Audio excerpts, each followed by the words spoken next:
मेरी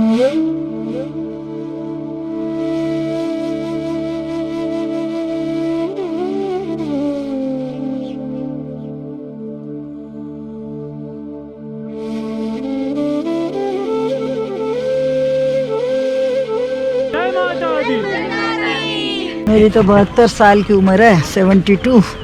और रीता ऊपर चढ़ाई माता ही बुला रही है। इनके आशीर्वाद से हम ऊपर आ पा रहे हैं।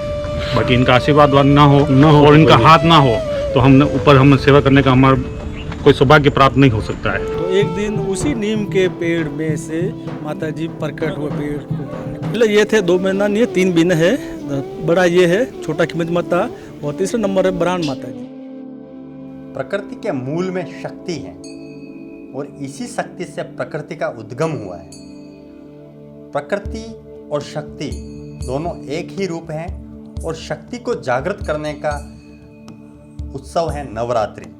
हम नवरात्रि में अलग अलग देवियों की स्टोरी आपको दिखा रहे हैं। आज उसी कड़ी में हम आए हैं नीमच माता। कहते हैं 9 लाख देवियाँ राजा वासुकी की बाड़ी से एक एक पौधे लेकर आई। जैसे नीम लाने वाली नीमच कहलाई, खेज लाने वाली हिमच कहलाई, पीपल लाने वाली पिपलाज कहलाई, आम लाने वाली आमच कहलाई। आज हम उसी 2 बहनों की विशेष स्टोरी लेकर आए हैं जिसको लोग नीमच और खिमज माता कहते हैं। लेकिन हैरत की बात यह है कि इन दोनों बहनों के अलावा भी एक बहन इनकी और हैं जिनको लोग बायड़ माता कहते हैं। नीमच माता का स्थान शहर के देवाली छोर यानी फतेह सागर के पास स्थित है, जो पहाड़ी पर 1 किलोमीटर ऊंचाई पर है। यहाँ से प्रकृति और शहर का वो रूप दिखाई देता है जिसकी कल्पना हम कभी सपनों में किया करते हैं। यहाँ से करणी माता, सज्जनगढ़, फतेह सागर, पिछोला और पूरा शहर का व्यंगम दृश्य आपको नजर आएगा। तो चलिए हमारे साथ शहर की वैष्णो देवी माता नीमच माता के श्री चरणों में। जय माता दी।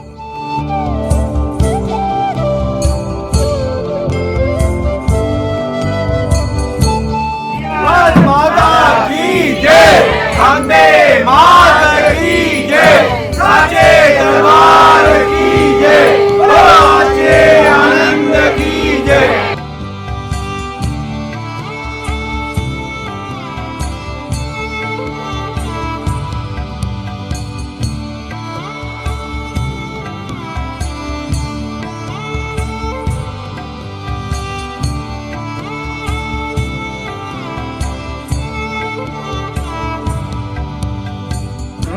कहाँ से आ रहे हो आप? उदयपुर से ही हो? उदयपुर से। तो आप हर वर्ष नवरात्रि में आते हैं यहाँ पे? नहीं बेटा, ये हमारी डॉटर आई हुई बेंगलोर से, इसलिए उनके साथ आई हूँ। मेरी तो 72 साल की उम्र है, 72।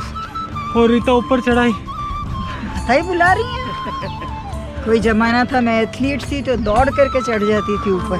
अच्छा, अब उम्र की बात है। चलो अच्छा है, इस उम्र में भी आप ऊपर जा रहे हो तो आपको माता जी जरूर।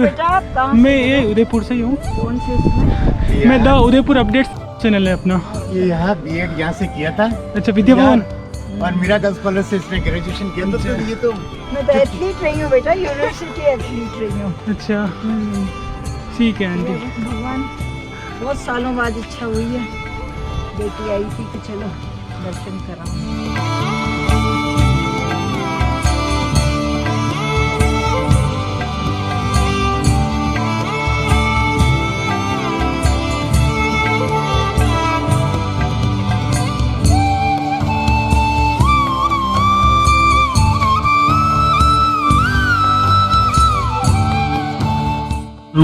जय माता तो दी। अभी आप देख रहे हैं पीछे काफी श्रद्धालु जय माता दी, जय माता दी, जय माता दी। नमस्कार भाई साहब, आपका नाम बताइए। भरत जोशी। भरत जी भाई साहब, ये भरत जी हैं जो सर एक बार थोड़ी सी आवाज़ वॉल्यूम। भरत जी भाई साहब नमस्कार। द उदयपुर अपडेट्स सीरीज पर आपका बहुत बहुत स्वागत है। Thank you. और आप माता रानी के दरबार में आज सब जने हम सब रेगुलर जाते हैं, रेगुलर वाले हैं। हाँ, रेगुलर वाले हैं। 365 दिन वाले। 365। तो आप बताइए, आपको यहाँ पे जाने के बाद आपका क्या हर्षोल्लास रहता है? 9 दिन यहाँ पे नवरात्रा चलते हैं। 9 दिन माता जी का नवरात्रि चल रही है। 9 दिन त्यौहार की तरह मनाया जाता है कि जो एक हिंदू त्यौहार आता है वैसे साल भर का एक त्यौहार होता है नवरात्रि का, वो मनाया जाता है। हमारे सब मित्रगण जो रेगुलर आते हैं वहाँ सेवा करते हैं, वहीं रहते हैं हम 10 बजे तक। और भक्तजन होते हैं आते हैं काफ़ी है। कल जैसे करीब 15-20 हज़ार के आसपास भक्तजन आए थे। अष्टमी है, उस दिन भी काफ़ी भीड़ रहेगी। 9 दिन आते हैं, रात को 10-11 बजे तक नहीं द्वार खुले रहते हैं माता रानी के। ओम प्रकाश खंडेलवाल है मेरा नाम। कहाँ से हैं आप? हाँ, उदयपुर से ही हूँ वैसे। उदयपुर से हमेशा आप ऊपर चढ़ते हैं? हाँ, 365 दिन रहता है। संध्या आरती हमारा ही रहता है, मतलब हम ही सब मिल के करते हैं। और इनके आशीर्वाद से हम ऊपर आ पा रहे हैं। बाकी इनका आशीर्वाद ना हो और इनका हाथ ना हो तो हम ऊपर हम सेवा करने का हमारा कोई सौभाग्य प्राप्त नहीं हो सकता है। इसलिए हम सब भक्तजन इतने जने हैं जो रेगुलर आते हैं और माता जी की सेवा करते हैं। बस इससे आपका जो ग्रुप मैंने देखा किसी में भी बिल्कुल थकान नहीं है। थकान होती नहीं है। हम 365 दिन वाले हैं। जो बाकी जो आ रहे हैं ना सब जने सांस से भर रहे हैं, मैं भी। नहीं, हम तो 365 दिन वाले हैं। माता रानी हमारा की एक ग्रुप कृपा है हमारे 15 जनों का, 2-3 बच्चे भी हैं अभी आएंगे। अच्छा। तो हम रात शाम के टाइम को आते हैं। शाम की आरती 365 दिन हम अटेंड करते हैं। अच्छा। कोई ऐसा 10-20 दिन नहीं कहते साल में कि ऐसा रहता होगा कि हम लोग चूक जाते होंगे। माता जी की उत्पत्ति हुई नीम के पौधे से हुई है, तो इसका नाम नीमच माता तब से रखा गया है। और यहीं से जो 2-4-10 मंदिर भी हैं नीमच माता के, सब यहीं से गई हुई है। तो इसका इतिहास तो आप पूछो मत, इधर तो आप आओ देखो, बिना उनकी परमिशन के कोई ऊपर उधर पैर भी नहीं रख सकता नीचे। हमने तो देखा है, आज हमको हो गए, मेरे अंदाज से सब 10-10, 15-20 साल पुराने हैं यहाँ पे जो हम लोग हैं। मैं हूँगा 20-25 साल से आता था। ये हैं भाई साहब, ये हैं 10 साल से, 15-20 साल, 25 साल से आपको मेरे बता दें, मैं छोटे से बड़ा भाई साहब के सामने 30-35 साल तो मेरे को भी हो गए माता जी के, या कुछ भी नहीं था। चरणों में निकला है। और भाई साहब के साथ हम छोटे थे तो बहुत आते थे। हाँ, नहीं, इसकी असीम कृपा है यहाँ पे। और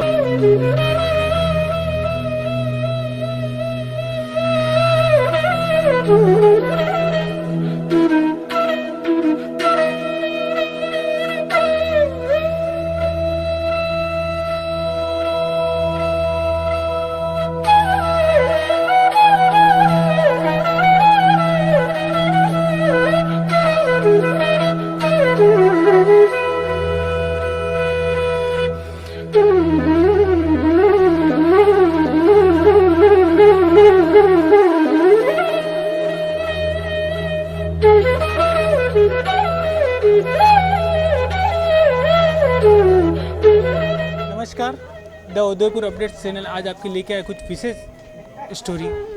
नवरात्रि के 9 दिन में हमने आपको 9 माता के दर्शन कराने का जो प्रण लिया है, और आज हम इसी प्रण को आगे बढ़ाते हुए आज हम आए हैं नीमच माता मंदिर। चारों तरफ पहाड़, एक तरफ फतेह सागर लेक और बीच में विराजे है नीमच माता। यहाँ से जुड़ी जितनी भी कहानियाँ हैं, यहाँ पे हमारे साथ आज यहाँ के पुजारी जी, पोपा जी जो है, ये हमको बताएंगे। नमस्कार बाबू जी। नमस्कार जी, जय माता जी। नवरात्रि की हार्दिक शुभकामना आप लोग उदयपुर वासियों को सुख समृद्धि कामना करता हूँ। आप यहाँ पर पधारे हैं नवरात्रि में माता रानी के द्वार पर। तो इस मंदिर का विशेष महत्व, जो आप यहाँ का इतिहास कहीं पे भी आपको नज़र नहीं आता है, कहीं पे भी ना। यहाँ का इतिहास है जैसे यूँ किसी को लोगों को मालूम नहीं पूरा हम आपको बताते हैं। यहाँ ये मंदिर तो बहुत प्राचीन है, यानी 12वीं-13वीं शताब्दी का, लेकिन लास्ट में ये आते हैं कम में बताए। कोई बताते 465 साल। नहीं, 465 450 साल तो हमारे वंशज को सेवा पूजा करते हो गए यहाँ पर। ये मंदिर विशेषकर यहाँ पर गायरी समाज होते हैं, गुगली गायरी गोत्र है वो। यहाँ पर हमने उनको हमारे को बताया, हमारे पीढ़िया को यूँ, तो सेवा पूजा उन्हीं की थी पहले। यहाँ पर एक नीम का पेड़ हुआ करता था छोटा सा, एक गायरी था, भेड़ बकरियाँ चराता था यहाँ पर। वो पीने का पानी लेता आता था उसके साथ, तो वो उसका प्राण था, उस नीम को पेड़ को पानी पिलाता था। तो एक दिन उसी नीम के पेड़ में से माता जी प्रकट हुए पेड़ को काट के, तो फिर उसको दर्शन दिया। तो उस गायरी को कहा कि यहाँ पर मैं प्रकट हुई हूँ, या मेरी स्थापना कर। तो उस समय तो उसने इतने वो हो ही नहीं, वो गायरी भी इतना मामूली आदमी नहीं था, संपत्ति वाला था, ज़मीन जायदाद सब कुछ थी उसके पास। तो वहाँ पर एक छोटा सा चबूतरा था यहाँ पर, वो पर विराजमान हो गई मूर्ति। ठीक है, तो वो उसके बाद में वो वीडियो चला, वो सेवा पूजा करता है गायरी, उगली गायरी। तो फिर मैंने ऐसा समय आया यूँ, तो बादशाह की फौजें थी, युद्ध करने आई थी देबारी के बाद। तो उनको दूध की ज़रूरत थी, भेड़ का दूध था। तो उसने पता किया वहाँ के दरबार, वहाँ उनका फौज के बादशाह के, कि यहाँ इतना दूध चाहिए, हमारा फौज इतने पड़ाव डाला हुआ, यहाँ तो इतना मिलेगा नहीं किनके पास। मंदिर के यहाँ पे जो युद्ध हुआ था, उस युद्ध के लिए पड़ाव डाला था। तो वो उसने तो जो उस गायरी के पास है इतना दूध तो वही दे सकता है। तो उनको मैं बुलाया था, जितना दूध चाहिए वो ठीक है दे देते हैं। तो वो रोज़ उनको दूध देता था, उस भेड़ का निकाल के वहाँ पर पहुँचा देता कई दिन बीत गए। फिर वह फौजी यहाँ से रवाना वापस प्रस्थान कर रही है, जाने लगी। तो उस गाय का मैं इतने दिन आपकी सेवा में तो मेरे को मजदूरी तो मिलनी चाहिए, दूध दिया था। तो फिर उनकी बेगम थी बादशाह की, उन्होंने देखा वो सब ठीक है। वह तो ऐसी पायल थी, 2 पायली थी ऐसी, किसी के पास नहीं थी, सोने की, हीरा मोती जड़ित। तो एक पायल उस गायरी को दे दी, ये तेरे इनाम में। तो उस गायरी में ये तो पीतल, ये मेरे क्या काम का, बेकार है। वो लगा कि वो धान की कोटी होती पुराने अपने घर की, तो उसमें आज भी मिलती है, कभी अभी लुप्त होती जा रही धीरे धीरे। तो वो उसमें डाल दिया उसने, उसको पत्नी को दिया। मैंने क्या कहा, तो ये इतना दूध दिया और ये क्या दिया, पीतल दिया, ये ना को उड़ाना वो इसे, लेकिन वो समझते नहीं थे कि ये क्या चीज़ है, उसमें डाल दी। फिर वो पड़ी था। फिर एक दिन ऐसा समय आया, चूल्हा का पाल पे एक नटड़ी थी, वो अपने वो लाभ शर्त रखी महाराणा ने, इस तालाब से उस तालाब पर जो भी जाएगा उनको आधा राज दे दूंगा मैं। तो शर्त देखो पूछ सब देखने आ गए। तो उस समय नट ये है, नट आज भी वो कांजर कहते हैं ना, वो रस्सी बांधी वहाँ से वहाँ तक। तो फिर उस गायरी ने देखा तो ठीक है हम भी जाओ। तो जब भेड़ उधर उस समय वो उधर ही चराने जा रहा था, तो उसकी पत्नी को बोला इसको वहाँ पर तमाशा हो रहा ना, तो वो मेरे को दे दे। वो अपने वो जो हीरा जड़ित पायल थी ना वो, तो वो उसने पत्नी से वापस वो दे, अपने क्या काम दे उसको, इनाम में अपने उनको दे देंगे। अभी हमारे सुनने में आता है कि 2 बहनें हुआ करती थी, नीमच माता और पहले ये थे 2 बहना नहीं है, 3 बहनें है। बड़ा ये है छोटा खिमत माता, और तीसरा नंबर है बरान माता जी। तो उनका तो लोग जानते नहीं मंदिर कहाँ है क्या है, तो या विद्या भवन नहीं सेवा मंदिर में, वहाँ पर थोड़ा मूर्ति है, वहाँ पर है। और जो नीमच माता और खीमत माता जो नवमी के दिन यहाँ पे विशेष करके मिलते हैं, उसका क्या है? वो विशेष कर इस मिलता है, दोनों बहना, ये बड़ी बहना है, उनको अग्नि लेवा भेजा था, अग्नि लेके आओ। तो थोड़ा लेट हो गया वहाँ, तो इनको गुस्सा आ गया, तो इतनी लेट क्यों आई कि मेरी इतनी आनी थी, तो इसे गुस्सा आके लात मिल दी इनको, खेतों में नीचे गिर चले गए उधर। तो इसे वो लास्ट दिन साल में एक दिन ही मिलन होता है उनका। यहाँ का जो भी पाती है जवारा जो विसर्जन करने जाते हैं, तो वहाँ पर मिलन होता है एक बार। बाकी हमारे कोई सेवा पूजा हो तो जाते ही नहीं हो, कोई भी काम है वो परंपरा आप भी निभा रहे हैं, उसी से हम जाते हैं, वो चले आ रहे हैं परंपरा। तो फिर ये तो हो गया यहाँ पर। फिर वो नटने वो पायल वो बांधी ना, तो वो हमारे वो शर्त वो उसने पार कर दिया लाभ को, नट काजर ने। तो फिर उस गाड़ी वो भी एक जानकारी है क्या क्या वो जो, तो उसने वो देखा वो गाड़ी वो वहीं पर था। तो फिर उस नट ने ऐसा है, उसने वो कह दिया कि तेरे वो है यूँ एक वो 2 मेरे को इनाम दो। उसने देखिए जानकारी इसके पास ये से दरबार तेरे भी नहीं है यूँ। तो उसने वो पैर आगा किया, तो वो पायल ही जो गाड़ी ने इस फेंकी, तो उस पैर में आ गई। तो फिर वो आगे वो रस्सी काट नीचे गिर दी। ये कि हमारे पहले ये दान देने वाला ऐसा कौन है, जब दरबार को पता चला कि हमारे पहले ऐसा दान देने वाला कौन है, तो फिर वो डर गया गाड़ी, वो यहाँ से अपना छोड़ के बेरो बिस्तर। और हमारा परिवार जो बाप दादा थे पुराने वंशज, वो उनके यहाँ पर वेट करते थे, घर हाली नहीं होते, वो थे उनके खेत घर सारी वो सारे उनकी देखभाल करना, वो काम करना। वो एक बार हमारे वो टैंक मरण मौत में लकड़ियाँ फाड़ते नहीं है, वेट करता जो, तो ये जानने लगा अभी ये हमारी संपत्ति किसको दे, जब सब खेती बाड़ी कूड़ा ज़मीन जायदा। तो हमारे जो मेन फर्स्ट में जो भी हर है वो प्रसन्न हो गया कि ये आज से ये संपत्ति ये माता जी तुम सेवा पूजा करना, ये दान में दे दिया आपको, ये करो, हम तो जा रहे छोड़ के, आज से तुम्हारा वंश करो काम हो।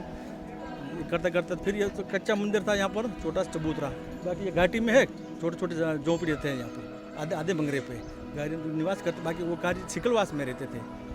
तो फिर ये इस मंदिर का निर्माण तो काई समाज वो भी एक इसमें से है, तो उन्होंने पूरा करवाया, तो पूरा मंदिर बनाया सब।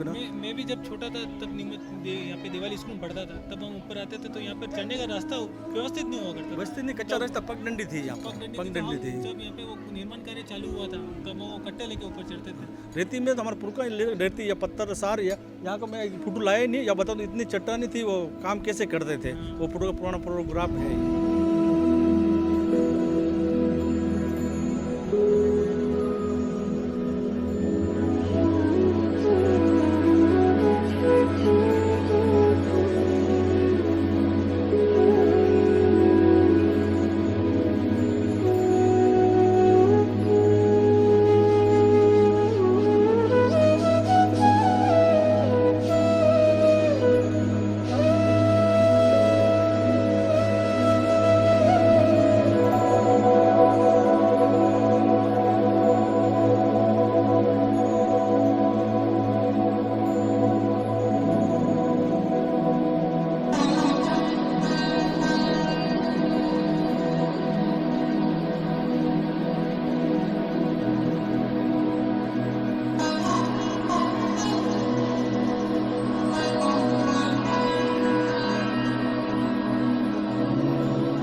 और आपको ये अगर स्टोरी अगर अच्छी लगी हो तो हमारे चैनल को सब्सक्राइब करें और लाइक ज़रूर करें और ज़्यादा से ज़्यादा इसको शेयर करें। धन्यवाद, आभार।